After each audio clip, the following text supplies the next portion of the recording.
నమస్తే, welcome to hit TV. నేను మీ Madhuri. Exclusive గా మనకి రాజ్ తరుణ్ ఇంటిపైకి మళ్ళీ లావణ్య దాడి చేసిందని, లేదు అక్కడ లావణ్య ఇల్లీగల్ యాక్టివిటీస్ చేస్తూ అక్కడే ఉంటుందని రకరకాల కథనాలు జరుగుతున్నాయి. ప్రస్తుతానికి సోషల్ మీడియాలో మొత్తం అంతా కూడాను రాజ్ తరుణ్ ఇంటి దగ్గర ఏం జరుగుతోంది అనే దానిపైనే ప్రత్యేకంగా అందరు కళ్ళు కూడా అక్కడే ఉన్నాయి. సో అసలు రాజ్ తరుణ్ ఇంటి దగ్గర ప్రత్యేకించి ఈ రోజు ఏం జరుగుతోంది, అసలు ఎందుకు మళ్ళీ రాజ్ తరుణ్ ఇల్లు మళ్ళీ తెరపైకి వచ్చింది, డీటెయిల్ గా తెలుసుకుందాం. మనతో పాటు శేఖర్ భాష లైన్ లో ఉన్నారు. నమస్తే శేఖర్ భాష గారు. నమస్తే నమస్తే మాధురి. శేఖర్ భాష గారు, ఏంటండి ఎక్కడ ఏది కొంచెం ఆ లావణ్య పేరు కనుమరుగవుతుందన్న సమయంలో మళ్ళీ లావణ్య తెరపైకి వస్తూనే ఉంది. అసలు ఏం చెయ్యాలి అనుకుంటుంది, ఏం చెప్పాలి అనుకుంటుంది, పబ్లిక్ కి ఎలాంటి మెసేజ్ ఇవ్వాలనుకుంటోంది? అమ్మ, ఇవాళ నేను ఏదో ఇంటర్వ్యూలో ఉన్నాను. ఎక్కడో ఉన్నప్పుడు నాకు సడన్ గా ఫోన్ వచ్చింది. గురి గురించి ఏదో ఇంటర్వ్యూ మాట్లాడుతుంటే టక్కుమని ఫోన్ వచ్చింది. రాజ్ తరుణ్ పేరెంట్స్ ని లావణ్య ఇట్లా మెడ పట్టుకొని బయటికి తోసేసింది అని చెప్పి. సో వెంటనే నేను ఏం చేశానంటే, రాజ్ తరుణ్ పేరెంట్స్ ని లావణ్య మెడ పట్టుకు బయటకు పంపించింది రాజ్ తరుణ్ ఇంటి నుంచి. ఓకే. సో ఏంటి జరిగింది నాకు తెలియదు. ఇంక ఇమీడియట్ గా నేను లొకేషన్ కనుక్కొని ఎప్పుడు రాలే, ఫస్ట్ టైం వెతుకుంటూ వచ్చాను. Okay okay. వచ్చేటప్పటికి ఇక్కడ సిచ్యువేషన్ ఏంటంటే, వాళ్ళ నాన్నకేమో మరి ఇట్లా కాలుకి ఫ్రాక్చర్ వేసుకున్నారు, వాళ్ళ అమ్మ ఏమో ఏడుస్తుంది. ఇక్కడ అంటే వాళ్ళు వచ్చారు, అంటే వాళ్ళ తన కొడుకు ఇల్లే కదా అది, చాలా అద్భుతం. అక్కడ వీళ్ళు ఉండేవాళ్ళు. అప్పుడు ఆయనకి ఏదో కాల్ సర్జరీ కోసం అక్కడి నుంచి వెళ్ళిపోయారు. వెళ్ళిపోయిన తర్వాత ఈవిడ డ్రగ్స్ లో రెడ్ హ్యాండెడ్ గా దొరికిపోయింది. చంచలు కూడా జైలుకి వెళ్ళిపోయింది. మళ్ళీ జైలు నుంచి తిరిగి డైరెక్ట్ గా ఇక్కడికి వచ్చేసిన తర్వాత ఒక క్రిమినల్ తో మనం ఉంటే మనల్ని కూడా ఇట్లాగే అనుకుంటారని చెప్పి ఏం చేశారంటే, రాజ్ తరుణ్ ధైర్యం చేయాలి ఇక్కడ ఉండడానికి. సరే ఆవిడ సంబంధించిన ఏమన్నా ఉంటే తీసుకుపోతుంది అని చెప్పి కొంత టైం ఇచ్చారు. ఆవిడ లేదు అని చెప్పి ఆవిడ ఏం చేసింది, రిటర్న్ గా ఇల్లు ఎలాగైనా దక్కించుకోవాలని చెప్పి రాజ్ తరుణ్ మీద కేసు పెట్టింది. పెట్టి నేను రాజ్ తరుణ్ భార్యని అది ఇది అని చెప్పి పెట్టింది. కేసు పెట్టింది కూడా రాజ్ తరుణ్ నన్ను ఏదో మోసం చేశాడని తప్ప ఈ ఇల్లు నాది అని కూడా ఎక్కడ పెట్టలా. ఆ ఇంటికి సంబంధించి ఏమీ లేదు. సో రాజ్ తరుణ్ సరే చూసాడు, ఇంకా లాభం లేదు, ఇంకా కొడుకు వాళ్ళకి కావట్లేదు, ఇంకా తల్లిదండ్రులైనా సరే మళ్ళీ వాళ్ళ ఇంటికి వెళ్దాం, వాళ్ళు ఎన్నాడని ఎక్కడెక్కడ దిల్లులో ఉంటారు వాళ్ళు సొంతలు పెట్టుకొని. సో వాళ్ళు వచ్చారు. సో వచ్చినప్పుడు ఏంటంటే ఇంకా లిటరల్లీ వాళ్ళని తోసేయడము, ఆవిడ పడిపోవడము, వాళ్ళ తల్లి, ఇలా అంతా జరిగింది. భాష, మీకున్న ఇన్ఫర్మేషన్ ప్రకారం అసలు ఇల్లు ఎవరి పేరు మీద ఉంది? రాజ్ తరుణ్ పేరు మీద ఉందా? లేదు అంటే ఒకవేళ ఏదైనా వాళ్ళ మధ్య కొంతకాలం రిలేషన్షిప్ ఉంది కాబట్టి రాజ్ తరుణ్ ఏమైనా లావణ్యకి ఆ ఇంటిని రాసివ్వటం లాంటివి, పూచాకత్తు కింద అయినా రాసివ్వటం లాంటివి, అంటే సరే నువ్వు ఉండు అని చెప్పటం లాంటివి, ఇలాంటివి ఏవైనా జరిగా? రాజ్ తరుణ్ మీకు ఒక ఫ్రెండ్ కాబట్టి మీకు ఇలా చేశాను భాష అని ఎప్పుడైనా మీకు చెప్పడం జరిగిందా? అస్సలు లేదమ్మా. ఎందుకంటే 2016-17 మధ్యలోనే ఈ అమ్మాయి రాజ్ తరుణ్ వదిలేసి బ్రేకప్ చెప్పేసి తను మస్తాన్ సాయితో మూవ్ ఆన్ అయిపోయింది. మస్తాన్ సాయితో మూవ్ ఆన్ అయిపోయింది. మనం అందరం చూసాం, అది మస్తాన్ సాయితో కలిసి తిరగడం, ఆ వీడియోలు ఆడియోలు అందరికి కూడా మనం చూసాము. బట్ ఏమైంది తర్వాత, మస్తాన్ సాయి నా మొగుడు, మస్తాన్ సాయి నన్ను పెళ్లి చేసుకోవట్లేదు, నన్ను పెళ్లి చేసుకున్నట్టు నన్ను చంపడానికి ట్రై చేశాడు అని చెప్పి మస్తాన్ సాయి మీద కేసు పెట్టింది. అవును. సో తర్వాత ఇప్పుడు మా కళ్ళ ముందు చూసే అప్పుడు, కాకపోతే ఏదో ఒక గుడ్ జెస్చర్ తోటి సరే 3 స్టోరీ బిల్డింగ్, అందులో కింద ఈవిడ ఉండేది అనమాట, పని చేసుకుంటూ ఉండేది. సో ఆ టైంలో ఉన్నది. ఇంకా తర్వాత అప్పటి నుంచి ఈవిడికి కనబడింది ఇంటి మీద, ఎట్లాగైనా సరే దక్కించుకోవాలని చెప్పి రాజ్ తరుణ్ ని బ్లాక్ మెయిల్ చేయడము. అంటే వాళ్ళ పాత రిలేషన్ లో ఉన్న ఫోటోలు ఇవన్నీ కూడా తీసుకొచ్చి, ఇప్పుడు నేను అన్నపూర్ణ స్టూడియోస్కి వెళ్తా, నువ్వు నన్ను మోసం చేసావని చెప్తా, అక్కడ కూర్చుంటా, ధర్నా చేస్తా, ఇక్కడ కూర్చుంటా, రోడ్డు మీద గెలుస్తా అని చెప్పి బెదిరించి బలవంతంగా ఉండడం మొదలుపెట్టింది ఇంట్లో. ఓకే. సో అంత బలవంతంగా ఉండి ఆఖరికి రాజ్ తరుణ్ ఇంటి పారిపోయే రేంజ్ లో చేసింది.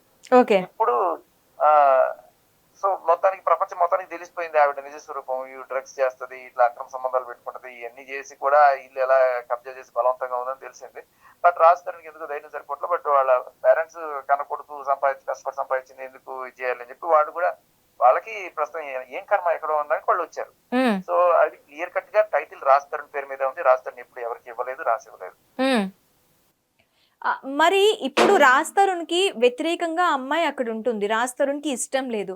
నా ఇంట్లో నన్ను కూడా కాదని తను ఉంటుంది అని చెప్పి పోలీస్ స్టేషన్‌లో కేస్ పెట్టడం కానీ, పోలీసుల్ని అప్రోచ్ అవ్వటం కానీ రాజ్ తరుణ్ ఇప్పటి వరకు చేయలేదా? రాజ్ తరుణ్ అంటే ఇప్పుడు ఈ కేసు ఏదైతే ఉందో, రాజ్ తరుణ్ మీద పెట్టిన కేసు ఏదైతే ఉందో, హ్మ్. అది తేలిపోతే ఇది కూడా తేలిపోతుంది కదా అనే ఒక దీంతో ఉన్నాడు రాజ్ తరుణ్. హ్మ్. అంటే అది తప్పుడు కేసు ఆల్రెడీ మీడియాలో అందరికీ అర్థమైపోయింది. ఓకే. ఎందుకంటే ఇది మీడియాకి అర్థం అవ్వాల్సిన విషయం కాదు కదా భాష. కోర్టుకి అర్థం అవ్వాల్సిన విషయం ఇది. మన దేశంలో కోర్టులో న్యాయం చాలా త్వరితగతిన జరుగుతుంది కదా. అవును. కోర్టు దాకా పోవడం ఎందుకు, ఫస్ట్ పోలీస్ స్టేషన్ సంగతికి వస్తే, ఇప్పుడు హ్మ్. పోలీస్ స్టేషన్ లో ఎఫ్ఐఆర్ అయింది. హ్మ్. ఆ ఎఫ్ఐఆర్ కనుక ఛార్జ్ షీట్ అవుతా, తప్పుడు కేసుని తీసేస్తారా, ఇది కూడా చూడాలి మనం. హ్మ్. హ్మ్. సో ఏదో ఒకటి జరిగితే అందరికీ అర్థం అవుతుంది, హ్మ్. ప్రపంచానికి అర్థం అవుతుంది, ఆవిడకి కూడా అర్థం అవుతుంది. సో హ్మ్. ఈవిడ రాజ్ తరుణ్ భార్య కాదు అఫీషియల్ గా హ్మ్. అనేది అందరికి అర్థం అవుతుంది. దీనికి జరగాల్సింది ఏంటి, ఒకటి పోలీస్ స్టేషన్ లో ఆ పెట్టిన ఎఫ్ఐఆర్ హ్మ్. తప్పుడు ఎఫ్ఐఆర్, ఈ కేసుని మేము క్లోజ్ చేస్తున్నాం అని చెప్పి అక్కడ ఉన్న ఇన్వెస్టిగేషన్ ఆఫీసర్ ఆయన చెప్పాలి. హ్మ్. లేదు ఆయన నిజమని నమ్మితే ఆయన ఛార్జ్ షీట్ చేసి కోర్టుకి తీసుకెళ్ళాలి. ఓకే. ఇప్పుడు ఒకప్పుడు హ్మ్. కోర్టులో ఏదర్ రాజ్ క్వాష్ చేసుకుంటాడు, దీంట్లో ఇవ్వన్నాయని చెప్పి, లేదు అంటే ఆ కోర్టు ఇచ్చే జడ్జిమెంట్ బట్టి ఉంటుంది. ఓకే. సో అయితే ఏమి ఇక్కడ జరగకుండా ఇంకొకటి. త్రిశంకు స్వర్గంలో ఎందుకు ఎలాడుతుంది అంటే, మన పోలీసుల త్వరితగతిన పనిచేసే విధానం అనమాట. ఓకే. సో ఏదో ఒకటి ఇప్పుడు పోలీస్ స్టేషన్ లో మనం చూసాం, ఎవరితోనో కొన్ని సంబంధాలు పెట్టుకొని ఈవిడ కొంచెం పైరువులు సాగించిన నేపథ్యంలో ఈ కేసు ఇలా అటు ఇటు కాకుండా అక్కడే ఉంటే ఎన్నాళ్ళైనా ఈవిడ ఇంట్లో ఉండొచ్చు అనుకుంటుందేమో. హ్మ్. ఈ అడ్డం పెట్టుకొని ఓకే. తన ఇంట్లో ఉంటుంది కరెక్టే. తన ఇంట్లో ఉండనివ్వండి. ఓకే. తను భార్య అని చెప్పి ఒక కేస్ పెట్టింది కాబట్టి తనకి ఒకవేళ తను నిజంగా భార్య అయ్యుంటే ఉండే హక్కు ఉంటుంది. సో, ఆ ప్రాతిపదికన ఉంది అనుకున్నా, ఇక్కడ పేరెంట్స్‌ని రానివ్వకపోవడానికి మెయిన్ రీజన్ ఏం చెప్తోంది? లోపలికి వెళ్ళనివ్వకపోవడానికి. ఇప్పుడు మీరు ఏదో దౌర్జన్యం చేసేసారండి, వాళ్ళు మామూలుగా వచ్చుంటే ఉండనిచ్చేవాళ్ళు, వాళ్ళు ఇలా దౌర్జన్యంగా వచ్చారు అది ఇదేనని చెప్తుంది. నా అసలు డౌట్ ఏంటంటే, ఈవిడ లోపలికి వెళ్తే ఈవిడ డ్రగ్స్ బండారం బయటపడుతుంది. హ్మ్. ఈవిడ డ్రగ్స్ లేకుండా రోజు గడవదు. ఇప్పుడు ఏంటంటే అమ్మా, ఈవిడ డ్రగ్స్ చేశానని బలవంతంగా రైట్ రాయల్ గానే ఒప్పుకుంది. హ్మ్. హ్మ్. తిరిగే ముందు నేను మస్తాన్ సాయి కలిసి డ్రగ్స్ చేసామని చెప్పేసింది. హ్మ్. అండ్ అలాగే ఆవిడ డ్రగ్స్ కేసులో, వరలక్ష్మి కేసులో ఒకసారి ఇరుక్కున్న మాట అందరికీ తెలుసు. అవును. అండ్ అలాగే రెడ్ హ్యాండెడ్ గా డ్రగ్స్ దొరికిపోయింది, మనం చూసాం. హ్మ్. సో ఈ ఉండేవాళ్ళు ఈ మందు సిగరెట్ మానేసినంత ఈజీ కాదు కదా. అవును. మనం పెద్దవాళ్ళు డ్రగ్స్ జోలికి వెళ్ళొద్దంటే ఒక్కసారి నీకు ఆమె డ్రగ్స్ రీహాబ్‌కి వెళ్ళింది.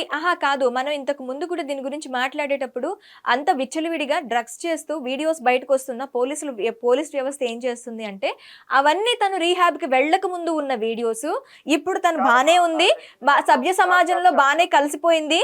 ఇలా ఎవరైతే తీసుకుంటున్నారో వాళ్ళందరినీ బయట పెడుతోందని కదా ఇప్పుడు పోలీసులు చెప్తోంది. లేదు, ఆవిడ ఏ రోజు రీహాబ్ కి వెళ్ళలేదు. ఆ రీహాబ్ కి వెళ్ళింది ఎవరంటే ప్రీతి. హ్మ్. ప్రీతి వెళ్ళింది రీహాబ్ కి. ఆ రిసిప్ట్ ఇవన్నీ కూడా మనం చూసాం. ప్రీతి వెళ్ళింది. కానీ ఏ రోజు ఆవిడ రీహాబ్ కి వెళ్ళలేదు. ఈవిడ రీహాబ్ కి వెళ్ళడానికి తీసుకెళ్ళడానికి ట్రై చేసినప్పుడు కూడా వాళ్ళ ఇంట్లో వాళ్ళ అమ్మ అదే చెప్పింది, అమ్మ నువ్వు ఎంజాయ్ ఇవన్నీ కూడా నువ్వు మానేయమ్మా ఇది అని చెప్తే, నువ్వు చూసావా అని చెప్పి వాళ్ళ అమ్మనే ఎల్ భాష మాట్లాడి వెళ్లకుండా చేసింది. హ్మ్. కూడా వెళ్ళాల. ఓకే. రీహాబ్ కి ఇవాళ దాకా వెళ్ళలేదు అనేది వాస్తవం. హ్మ్. సో పోలీసులు పంపించలేకపోయారు అనేది కూడా వాస్తవం. హ్మ్. అలా అని ఆవిడ నేను మానేశానంటే మనం నమ్మాలి. హ్మ్. ఇప్పుడు ఇంటి లోపలికి వెళ్తే డ్రగ్స్ దొరకచ్చు, ఏమన్నా దొరకచ్చు. హ్మ్. పోలీసులు మరి ధైర్యంగా వెళ్ళి లోపల చెక్ చేసే ఇది ఉందా? లేదు. లీగల్ ప్రాబ్లమ్స్ వాళ్ళకి ఏదో ఉన్నాయనుకుందాం. అవును. బట్ రాజ్ తరుణ్ ఇంట్లో ఇంత అసాంఘికమైన కార్యకలాపాలు జరుగుతున్నాయి అనుకున్నప్పుడు హ్మ్. తన ఇంట్లో ఇటువంటివి ఏవి జరగకూడదు అని చూసుకునే ఇది ఆయనకుంది కదా. అవును. సో ఆ ఖచ్చితంగా. క్రమంలో రాజ్ తరుణ్ స్టాఫ్ మేనేజర్ ఎవరో వెళ్ళి ఇక్కడ ఏం జరుగుతున్నాయని చూసే హక్కు వాళ్ళకు ఉంది. అవును. వాళ్ళు చూసేటప్పుడు ట్రాన్స్పరెంట్ గా, ఇప్పుడు వీళ్ళు వచ్చి ఒక ప్యాకెట్ పెట్టేసి నన్ను ఇరికించడానికి ట్రై చేశాను కూడా మాట్లాడచ్చు అవును. ఆవిడ. అందుకని పోలీసులు కూడా వచ్చి అక్కడ ఉండి చూసుకుంటే మొత్తం తేడతలం అయిపోతుంది కదా. ఈ పంచాయతీ గంటలు మీడియాలో ఎందుకు? ఓకే. వీళ్ళు పేరెంట్స్ ఇప్పుడు కనీసం 100కైనా ఫోన్ చేసి మా ఇంట్లో మమ్మల్ని రానివ్వట్లేదు అని చెప్పి 100కైనా ఫోన్ చేసి పిలిపించిన దాఖలాలు ఉన్నాయా అక్కడ? ఆల్రెడీ పోలీసులు వచ్చారు కాబట్టి వీళ్ళు 100 చేసినట్లేదు. హ్మ్.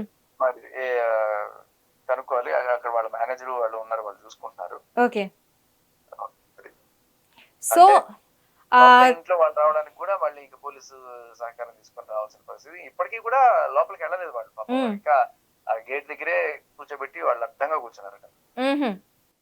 అది.